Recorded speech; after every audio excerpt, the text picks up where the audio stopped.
I was telling you in the previous clip that there are different trains depending on your needs is the one you need to take. The Natsomi train is a very slow train and it makes stops in every single station.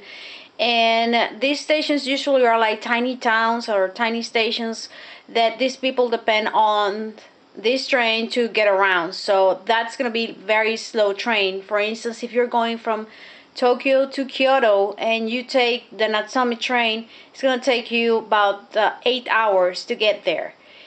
And then there's another train and makes a fewer stops, but I forgot the name for it. And the last one is the bullet train. That is the one that makes the fewest of stops of them all. And for you to compare, the Natsume will make 8 hours from Tokyo to Kyoto, and the bullet train will make 2.5 hours roughly. So there's a big difference. There are reserved seats in the bullet train, and there are like grab whatever you can seats, and there's a price difference there as well. I took one yesterday. They're very clean, very roomy. There's a lot of leg room there for you to put your stuff also up there, and they have like trays where you can work with your computers or whatever.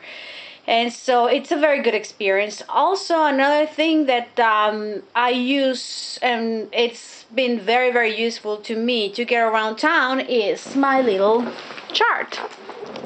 This chart I made back home, and I used the exchange rate at the time, right before I left last week. And so that will tell you exactly yen conversion to US dollars. So that way I will know exactly what I'm doing. And you need to have a budget per day, and that budget should include your hotel rate if you want to get around.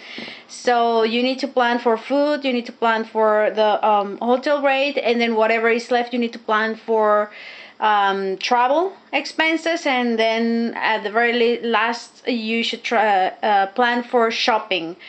Everything is very, very expensive here, but if you kind of do your homework, you will find cheaper places. Like I told you about this hotel in my research of hotels. Of course, I was aiming for a better hotel, but you can. When I was researching, I found out the Tokyo Inn. That's the one that is 5,000 yen per night, which here in my little thing is like $55. And so it's got the rooms, from what I saw, have microwave and that kind of thing, meaning that you can buy food and kind of like, do your own thing. So that might be cheaper. The first night that I stayed here, I was very jet lagged, and I ordered room service club sandwich. It was $35.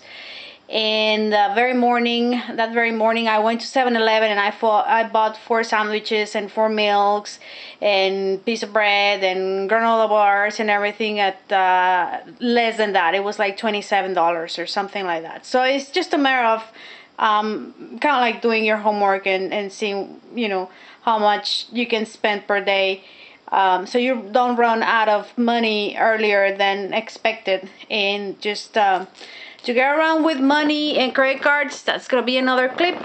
So I guess this is it for now, and I'm off to my next tour. Talk to you later.